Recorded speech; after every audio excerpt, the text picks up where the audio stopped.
김수영의 눈에 대해서 살펴보도록 하겠습니다. 김수영 시인이 쓴 평론 중에 하나예요. 제정신을 갖고 사는 사람은 없는가? 라고 하는 글을 잠깐 보여주면서 우리가 이제 이 작품에 대한 얘기를 하도록 할게요. 우리 시단에 시인다운 시인이 있는가?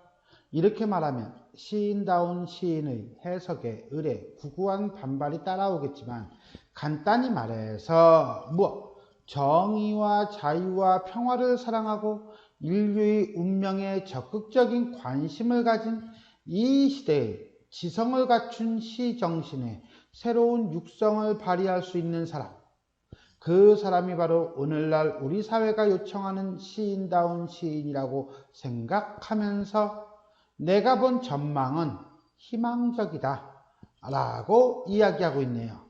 이 시는 스노우죠. 눈을 제재로 부정적 현실에 굴복하지 않겠다는 강렬한 의지를 드러낸 작품이다 라고 우리가 흔히 얘기를 하는데, 위에 있는 김수영 시인의 글을 보면 아마도 시인이 생각하고 있는 가치관, 어떤 세계관을 가장 잘 드러내고 있는 그런 작품 중에 하나가 아니겠는가 라고 생각을 합니다. 자, 그러면 시를 한번 읽어보도록 하겠습니다. 자, 눈은 살아있다. 떨어진 눈은 살아있다. 마당 위에 떨어진 눈은 살아있다. 기침을 하자. 젊은 시인이여 기침을 하자. 눈 위에 대고 기침을 하자. 눈더러 보라고 마음 놓고 기침을 하자. 눈은 살아있다. 죽음을 잊어버린 영혼과 육체를 위하여 눈은 새벽이 지나도록 살아있다. 기침을 하자. 젊은 시인이여 기침을 하자. 눈을 바라보며 밤새도록 고인 가슴의 가래라도 마음껏 뱉자.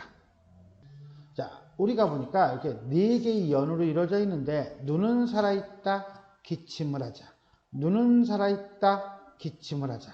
이런 형태를 띠고 있다는 거 감 잡으셨나요? 자, 보겠습니다. 1년 봅시다. 눈은 살아있다. 떨어진 눈은 살아있다. 마당 위에 떨어진 눈은 살아있다. 자, 눈은 눈인데 어떤 눈? 그렇지, 떨어진 눈. 어떤 눈? 마당 위에 떨어진 눈이에요. 여기서 말하는 눈이라고 하는 것은 순수 또는 생명력 또는 참된 가치라고 본다면, 떨어진 눈과 마당 위에 떨어진 눈 점점 어때요? 범위가 좁아지고 있죠. 점강법이에요. 하지만 의미는 강화되고 있죠. 점층법이에요. 살아있다 라이브인가요? 살아있다 라고 해가지고 점층적 반복을 통해서 어떤 눈이 가지고 있는 생명력을 강조하고 있다 라고 보시면 되겠습니다. 여기서 말하는 눈은 스노우라는 의미도 있지만 아이라는 의미도 있어요. 그래서 눈 안자를 쓰면은 현실에 대한 비판적 시선이라고 볼 수도 있고요. 썰이라고 본다면 눈 스노우, 순수 하얀색에 대한 지향이라고 보기도 합니다. 1년 마당 위에 떨어진 눈의 순수한 생명력이라고 볼 수가 있겠네요. 기침을 하자. 젊은 시인이여 기침을 하자.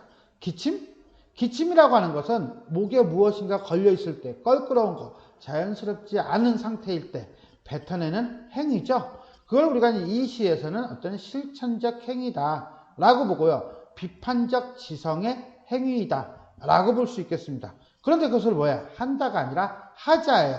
청유형 어미를 쓰고 있다는 거죠. 그걸 통해서 독자의 어떤 행동을 촉구하고 있다. 그 독자가 누군데? 젊은 시인이죠.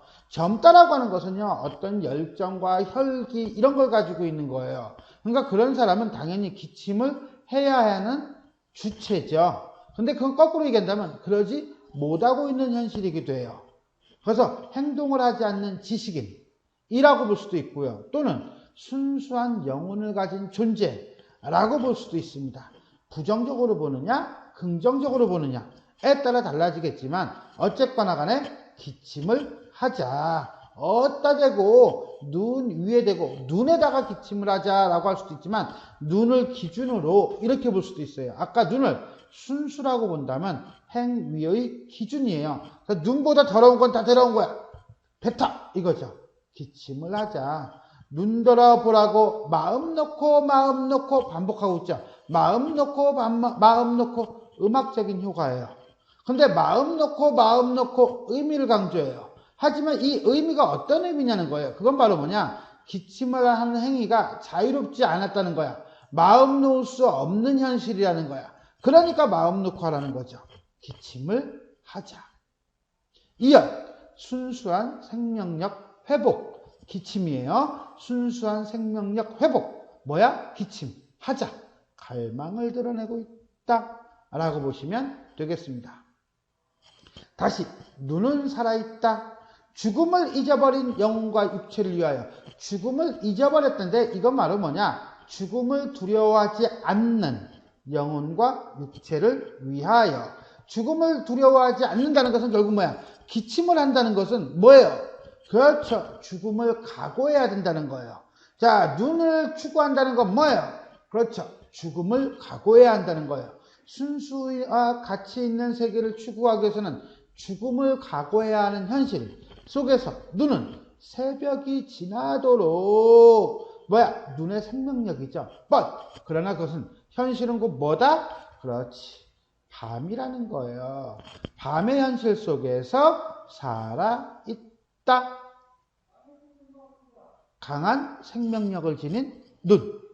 자, 새벽이 지나도록 살아있는 눈이라고 보면 되겠네요. 기침을 하자. 젊은 시인이여 기침을 하자. 기침을 하자. 다시 한번 얘기합니다. 현실에 대한 저항과 자기정화의 의미예요. 젊은 시인이여 기침을 하자. 이때 젊은 시인은 결국 뭡니까? 어떤 기침을 하지 못하는 나약한 존재이든 아니면 순수한 생명력을 가지고 있는 존재이든 결국은 순수하고 가치 있는 것에 대한 갈망을 가지고 있다라고 봐야 돼요. 눈을 바라보며 밤새도록 고인 가슴에 뭐라도 가래라도 마음껏 뱉자. 일단 눈, 순결하고 생명력 있는 가치, 어떤 행위의 기준이라고 한다면 밤은 부정적인 현실이고요. 가래는 버려야 할 대상입니다. 불순한 것, 비겁한 것, 속물성이라고 본다면 눈과 가래는 대립적인 이미지를 통해서 선명성을 강조하고 있다라고 볼 수가 있겠습니다. 마음껏 뱉자라고 하는 것은 기침을 하자 하고 연결이 되죠. 기침을 하자, 마음껏 뱉자. 이렇게 보시면 돼요. 결국 사연은 순수한 정신의 추구와 그 의지를 다루고 있다라고 볼 수가 있겠습니다. 자, 이렇게 전체를 살펴봤다면 우리는 이제 정리를 한번 해봅시다. 자유시고요, 서정시고요, 뭐뭐 하자라는 청유형 어미를 사용하여 독자에게 어떤 실천적인 행동을 요구하고 있는 참여시이다. 단호하고 남성적이고 단정적이고 권유적이다. 주제는 순수하고 정의로운 삶에 대한 소망, 순수한 생명의식을 통한 부정적 현실 극복에 대한 갈망과 고뇌. 자, 특징 첫 번째, 구조상의 특징인가요? 살아있다와 기침을 하자를 반복하고 대꾸하고 있다. 눈은 살아있다. 마당 위에 떨어진 눈은 살아있다. 기침을 하자. 눈은 살아있다. 기침을 하자. 라고 본다면 우리는 이렇게 1, 2연을 묶고 3, 4연을 묶을 수 있어요. 그렇게 본다면 단정적 평서형과 청유형이 이렇게 반복이 되고 있다. 있다, 하자, 한 세트. 있다, 하자, 한 세트. 눈은 살아있다와 기침을 하자. 이 두 식구가 반복되고 변형을 하고 있다. 어떻게? 눈은 살아있다. 마당 위에 떨어진 눈은 살아있다. 기침을 하자. 마음껏 뱉자. 또한 마음껏 뱉자라고 하는 종결 어미를 사용하여 독자의 비판적 행동을 촉구함으로써 참여시로서의 모습을 보이고 있다라는 평가를 받습니다. 두 번째, 대립적 시어. 뭐야? 눈과 가래겠네요. 주제를 강조하고 있다. 자, 시어의 상징성과 의미부터 먼저 살피겠습니다. 눈, 가래. 이 두 개가 대조가 되겠죠. 눈, 순수, 생명력, 양심이라고 한다면 가래. 이건 바로 불순한 것, 죽음, 비양심이 되겠죠. 이 속에서 화자는 젊은 시인에게 기침을 하라고 촉구를 하고 있습니다. 그럼 젊은 시인은 누군데? 젊은 시인은 화자 자신이 될 거예요. 왜? 젊은 시인이 기침을 하고 나는 안 해? 이건 말이 안 되잖아. 그런가 하면 정의로운 행위를 실천하기를 바라는 다른 대상이다 라고 볼 수도 있겠습니다. 기침을 한다는 건 뭐예요? 그렇죠. 속에 쌓인 더러운 것을 뱉어내는 행위예요. 즉 무슨 소리냐? 이것은 불순한 죽음, 비양심을 버리고 순수, 생명, 양심이라고 하는 것을 회복하기를 뭐한다? 촉구하고 있다 라고 보시면 되겠습니다. 이렇게 이 시는요, 대립적인 시어, 상징적인 시어를 사용해서 의미를 강조하고 있고요. 표현상의 특징을 좀 더 본다면 동일한 문장의 반복과 확장을 통해서 의미가 강조가 되고 있으며 청유형 문장을 사용하여 어떤 특정한 행위, 기침을 하자를 촉구하고 있고요. 상징적 대립적 시어를 사용하여 주제, 눈을 강조하고 있고요. 시어의 중의성, 이건 뭐였죠? 눈이었죠. 눈이 뭐였어? 스노우가 될 수도 있고요. 아이가 될 수도 있었어요. 그죠? 시적 의미를 확장하고 있다라고 볼 수가 있겠습니다. 자, 지금까지 우리는 김수영 시인의 눈에 대해서 보았습니다.